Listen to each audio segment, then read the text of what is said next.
Anyway, let's talk here about the back and forth today in and around banning certain people from certain countries and certain areas because they shouldn't come into the country. Why? Because from where they come is controlled by a terrorist.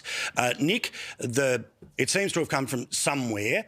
In the draft folder of Sussan Ley's emails before she was out the door, Taylor not throwing it under the bus but not putting his arms around it either. So we're sort of wrestling with smoke here.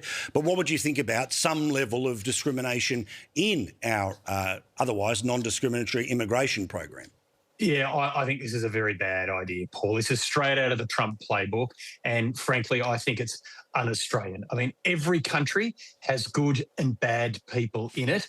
And the idea that good people from a country that has a bad government couldn't come here, I don't think that is very fair. I mean, Australia is full of people who have come here from other nations that had bad governments. You know, my wife's family came here from Greece. They had the fascists and the communists going after each other. What would we not take the Greeks now? Well, think about the Irish. Half of Australia's got an Irish background. They had terrorist organisations operating in Ireland well into the 2000s. We wouldn't have Irish people ever come to this country. So I think it's un-Australian. I think it's a really cheap shot. It's straight out of the Trump playbook, and it's not. It should never be the way we do things in this country. Well, Matt, again, the opposition is not saying that it is the playbook, but apparently it was one Sussan Ley was thinking about before she went. Your thoughts on it? And again, what is different than many of the countries and the timelines that were being discussed there is these are often radical Islam hotspots.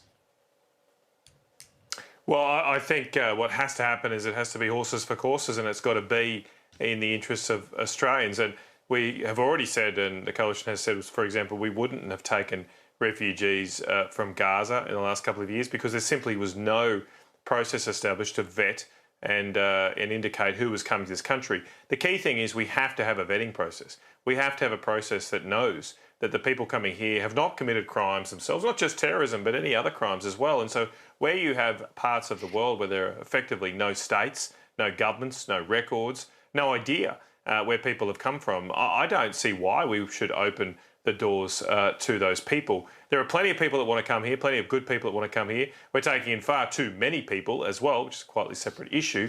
So there's no need for us to act desperate here and just take whoever comes. So I think it has to be something that's in balance. And sometimes there are going to be places in the world, like Gaza at the moment, where it's just impossible for us to get to the bottom of who these people are, and therefore we shouldn't take them. Thank you, lads. Do appreciate it. We'll see if there's consensus next week. Some breaking news on the Australians website right now is that there are 11 ISIS bride families which are apparently making their way back to Australia, 34 people in total. They are going to need passports. The kids will need passports. Will the government give it to them?